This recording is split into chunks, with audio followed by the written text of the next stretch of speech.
The Commanders' coaching staff has reached a dangerous crossroads and needs to urgently decide how far it is worth taking risks with the key names on the roster for the next preseason game. With two highly relevant athletes sidelined on offense, any hasty decision could be costly for our franchise's ambitions this season.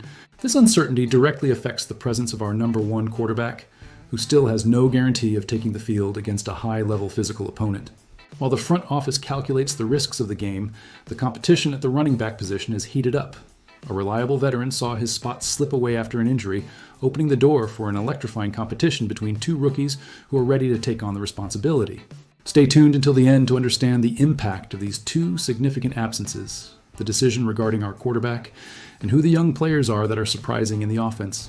Leave a like on the video, it's just a click and it helps me a lot. Jeremy McNichols began his preparation trying to remain in an increasingly competitive group of running backs. The 8-year veteran spent the last 2 seasons in Washington and experienced the most productive period of his career, even without numbers capable of drawing national attention. At 31 years old in 2026, McNichols needed to show that he could still contribute in various situations. The problem is that the franchise brought competition from all sides. Bill Krosky-Merritt, Rashad White, Katrin Allen, and Robert Henry Jr. have begun to take up space in the evaluation. The position that seemed to offer a secure spot for a veteran is now filled with young, fast players with developmental potential. McNichols needed all the possible advantages to remain relevant within the roster. The thigh injury made this challenge even harder. The running back missed practices at a bad time and forced Washington to hastily sign Craig Reynolds. There's no guarantee that Reynolds will stay until the end of the month, but his arrival increases the pressure on McNichols. While the veteran tries to recover, the competitors continue to accumulate repetitions and create new impressions. Jerome Ford offers a concerning example. The player arrived this spring with a 1-year contract and had 2 seasons with over 500 rushing yards. Even so, an injury sent him to the injured reserve and practically ended his 5th season before it began. This shows how ruthless the NFL can be. Talent and experience do not protect anyone when the body does not allow them to take the field. McNichols still has a chance, but the deadline is tight. The coaching staff needs to decide which running backs offer immediate value, which can grow, and which help on special teams. The veteran knows the system and has already worked alongside several teammates, but that may not be enough. If he does not return quickly, the front office will have to choose between betting on experience or making space for younger players. And the rookies have already given reasons for this choice to seem difficult. Katrin Allen and Robert Henry Jr. combined for 160 rushing yards and both of Washington's touchdowns in the preseason debut. The duo showed good vision and the ability to evade defenders. They may not be the strongest running backs in the division, but they have skills that can compensate for the lack of brute strength. Robert Henry Jr. was particularly impressive. In his last year at UTSA, he forced 33 missed tackles and achieved 16 runs of at least 15 yards on 153 attempts. These numbers indicate agility and the ability to create space even when the blocking is not perfect. After the game, Henry stated that he considers himself restless and fast. Against the Dolphins, these characteristics showed up in important moments. The rookie finished with 75 yards on 12 carries. His 22-yard touchdown encapsulated his style well. Henry was stopped near the line of scrimmage, quickly adjusted direction, attacked the outside, and made a last-second cut to escape the defender. The play showcased acceleration, balance, and reading. A play like that can completely change a contest that seemed set. The production caught the attention of analysts who saw in the runner traits of an NFL starter. Henry demonstrated strength to break tackles, straight-line speed, and lateral agility.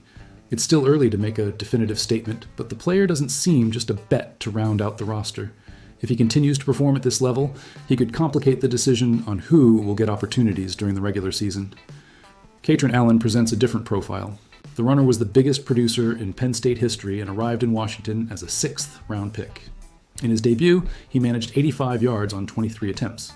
The average of 3.7 yards isn't impressive, and his longest run was 16 yards. But Allen showed the ability to withstand contact and handle short-distance tasks. This role can be very important. None of the runners ahead in the hierarchy seem to excel in short situations, especially near the goal line. Allen can be used on third downs, in power plays, and in moments when the team needs a few yards. The problem is that the franchise needs to know if the rookie offers anything beyond that. Without explosiveness, the role could be limited.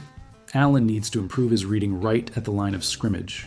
In several runs, the first contact came too early, and there was no space to accelerate. Against Detroit, it will be necessary to observe quicker decisions, better choice of lanes, and the ability to take advantage of small blocks. He doesn't need to produce a long run on every possession, but he needs to show he can turn a common play into a useful gain. The absence of McNichols opened space for Allen and Henry, but it also increases the importance of each snap. With only 2 weeks remaining in the preseason, the calendar doesn't allow unlimited time. Henry has already shown he can create bigger plays. Allen has shown consistency in power situations. Now, the staff needs to understand which combination offers more balance for David Blau's offense. This decision is directly linked to the question about Jaden Daniels. The quarterback had an excellent stretch of practices and took control of the offense, but Dan Quinn has yet to confirm his participation against Detroit. The coach wants to evaluate everyone's health and see how the lineup will be organized before allowing the starter to play. Daniels is mastering the new system and has received strong praise from Quinn. The quarterback demonstrated leadership, absorbed the calls, and worked to improve his teammates' performance. Adam Peters also stated that the young player has been dedicated to conditioning, throwing, and practice with the roster. The preparation has been intense, but the staff still needs to decide if a real game appearance is necessary. Last season, Daniels accumulated 1,262 passing yards, 8 touchdowns, and 3 interceptions. During the current preparation, he participated in more practices with the second group and had more opportunities than in the previous preseason. The organization has a larger amount of information about his development. Therefore, Quinn does not need to make a decision based solely on a few snaps from August. At the same time, real game offers details that training does not fully reproduce. Daniels needs to work on reaction time, communication, and decision-making against an opposing defense. A short participation could help, especially within Blau's new scheme. The problem is that backup quarterback Marcus Mariota is dealing with a knee injury, leaving Sam Hartman and Athan Kaliakmanis as the available options. If Daniels suffers any issue, the situation will get more complicated. Washington cannot ignore this risk, especially since Nick Allegretti will not play against Detroit. The center felt his calf during practice and was removed. Tests showed no serious injury, but the committee decided to preserve him to continue with physical therapy. A reevaluation will take place on Sunday before any return to collective work. Without Allegretti, Julian Good-Jones and Matt Golban will split the center role. This change affects the entire offensive line, including the communication of the guards and the protection of the quarterback. There is also the expectation of Rashad White being absent, who suffered a thigh injury.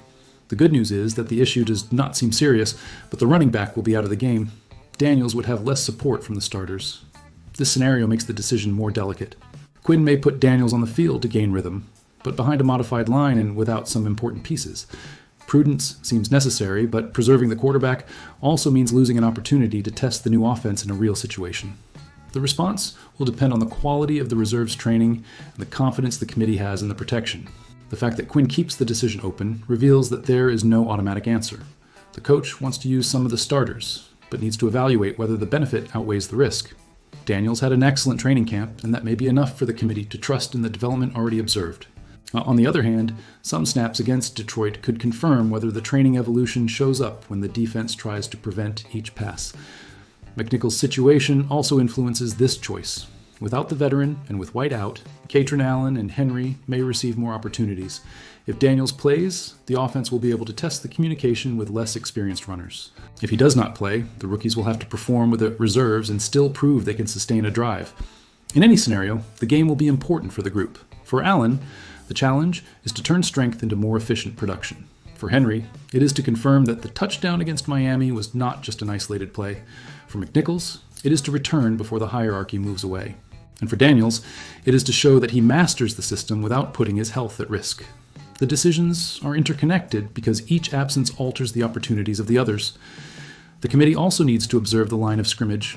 If Good-Jones or Golban cannot maintain the protection, putting Daniels in could be an unnecessary exposure. If communication works, the quarterback will have a controlled opportunity. The offense needs to balance development and safety, especially after losing Laramie Tunsil and facing recurring doubts in the center of the line. As a fan, it is easy to wish for Daniels to be on the field because the expectations for this season are huge. It is also easy to feel apprehensive when the protection is not complete. The franchise cannot make decisions just to please the fans in August. It needs to think about September, October, and all the weeks that will truly define the future of the team. The upcoming practices should clarify Allegretti's situation and White's status. The calf recovery showed no complications, and the runner's thigh injury seems manageable. Even so, both will be out against Detroit. These absences increase the repetitions for Golban, Good-Jones, Allen, and Henry, creating a broader evaluation before the final cuts. For McNichols, the reality is especially harsh. The most productive career appeared in Washington, but now younger players are showing different traits. Henry offers explosiveness and quick cuts. Allen offers strength and consistency at short distance. McNichols brings experience and system knowledge, but needs to be healthy to turn that advantage into real value. The 2026 season hasn't started yet, but the pressure is already high. The team needs to figure out if it has a group of running backs capable of replacing production, if the line can protect Daniels with backups, and if the quarterback himself needs more repetitions before the debut. Every decision should be made based on performance, health, and projection, not just reputation. In the end, the backfield competition could deliver one of the biggest surprises of the preseason. McNichols is not out yet, but his injury and the rise of Henry and Allen have significantly reduced his margin for safety. Daniels remains prepared, but the absence of Allegretti and White could change Quinn's calculations. If Robert Henry Jr. continues to create explosive plays and Katrin Allen dominates short situations, will Jeremy McNichols be able to return in time to save his spot, or has Washington already found its next backfield formation in the two rookies?